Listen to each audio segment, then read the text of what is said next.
The broadcast is now starting. All attendees are in listen-only mode. Welcome to you all. This is the latest in our What's Your Street Story program that we're putting online for you. So I'm going to be talking at the moment about First Tower, and particularly about a company that was dominant in that area, the Overseas Trading Corporation, and then different clubs that were formed in the area that had impact on the people who lived there. One of the iconic buildings in the First Tower area is that of the former Overseas Trading Corporation, and this was linked to a prominent Quaker family who came to Jersey. And this is an image of the doors that are now protected as an area of interest, a planned listed building. In April 1876, Thomas Charles Staples Cook of Reading and his business associate William Brett moved their export business to Jersey due to the high taxes in the UK.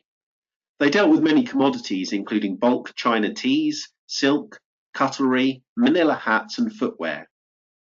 Mr. Brett and a rented store and commercial buildings established the first tea packing factory, which was moved to Cheapside in 1880.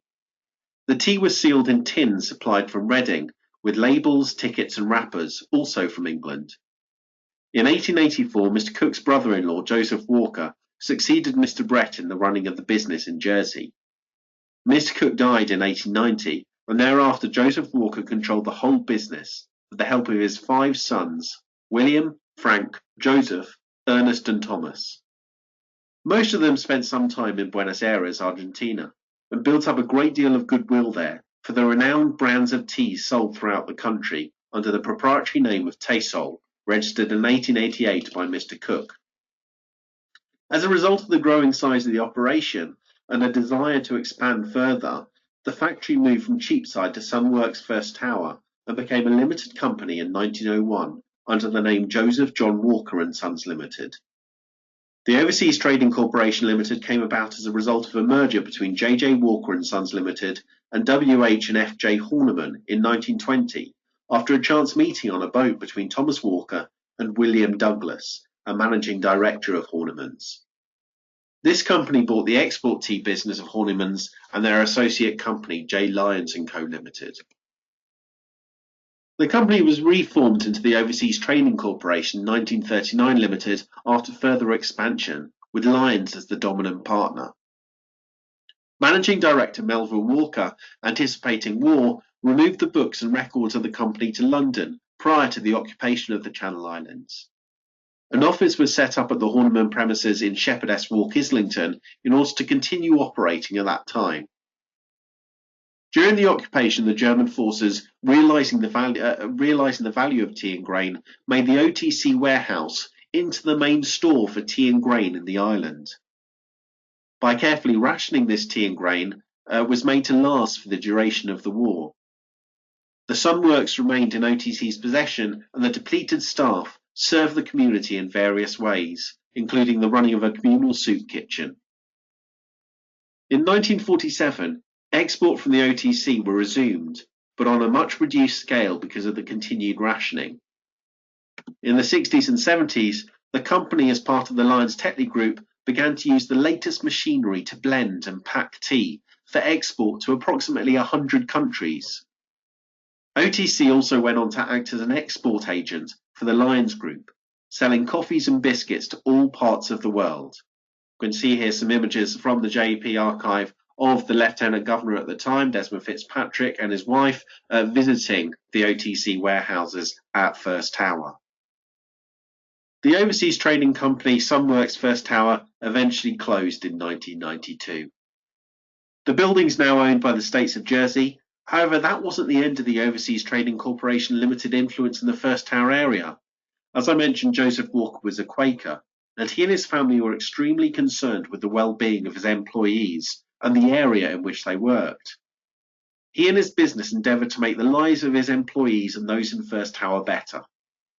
Still in existence at the back of the new housing development, Les Jardins du Soleil, stands the Sun Bowls Club. It was built in 1928 for the Sunworks Sports Club. It was designed by A. Dunbar Smith of London, with local contractors from just up the road, Ernest Farley, acting as the builders. And you can see here some people playing at the Sunworks Bowls Club and enjoying their time there. However, even before then, in the early 1900s, he was influential in setting up a First Tower club in the area. A newspaper article from November 1907 records that a new recreation club for the First Tower and Millbrook districts has been set up. It records that during the winter months, there is but little in the way of innocent and inexpensive recreation open to the average lad or young man of the working class, who not unnaturally is apt to spend the dark evenings in anything but a rational or creditable manner. This especially is the case in a suburban district such as the First Tower and Millbrook. Rooms at Delafield House next door to the Auckland Hotel and First Tower were rented for the purpose and had been kitted out with equipment from money provided by local businessmen, including the Walkers. At the opening ceremony, it was noted that First Tower had an unjustly bad reputation at the time. In his speech, Mr. Lavalestiere, the president of the club, mentioned they'd been accustomed to hear that with First Tower was associated all that was bad. They had, so to speak, been living under a cloud. Everything appeared bad, but he hoped they'd be able to remove that cloud and would in the near future see better days. Even if there was an epidemic of measles or a strike on the railway, the First Tower district usually got the blame, which is quite interesting having that insight into the district at the time. It's recorded in the newspaper in March 1908 that a concert took place in the recreation rooms at First Tower with a large and varied musical programme. The article comments that it gives one the greatest pleasure to visit these rooms and see the working men and boys at their games or literature, or indulging in their halfpenny cups of coffee. We hope that they'll not only be continued, but they will receive the support they deserve. However, the club quickly outgrew its premises. The firm of J.J. Walker and Sons, particularly in the guise of Ernest Walker, were prominent in the establishment of the club and came to the rescue by acquiring a plot of ground about 100 yards from the tower on the left going out from St Helier. A large building was erected at the firm's expense and fitted out with the latest facilities, including 3 billiards tables, a reading room stocked with books and games of various sorts, and a gymnasium. The caretaker, Mr. Mellish, also ran a hairdresser's from the premises. It was recorded that there were over 90 members of the club at that point, and that the number was growing all of the time. The idea was that eventually the club would become self-sufficient, with members paying a small amount as a subscription. An article in the newspaper relating to its opening in March 1909 recounted the opening of the new First Tower Workmen's Club. It recalled that the club had been originally set up to supply a real want by providing occupation and recreation in their spare time to the boys and men who before used to congregate in the neighbourhood and find an outlet for their energies in a manner which did not always conduce to the peace of the community. However, the club didn't seem to keep going for too many years after that. There was then later a First Tower Institute that was formed in 1925 in the building that now houses the garage next to the co-op shop. It was formed as a recreation space for people to meet and as a place for people to play billiards and snooker. It was again housed in a building owned by the Overseas Trading Corporation. The corporation offered the building rent-free for the first 3 years for the Institute's use, followed by a year-on-year favourable negotiation. Mr. Walker was made one of the co-directors of the Institute as a result. Here's a letter to the bailiff from the occupation for the honorary secretary of the Institute at the time, asking if they're allowed to continue the club during the occupation.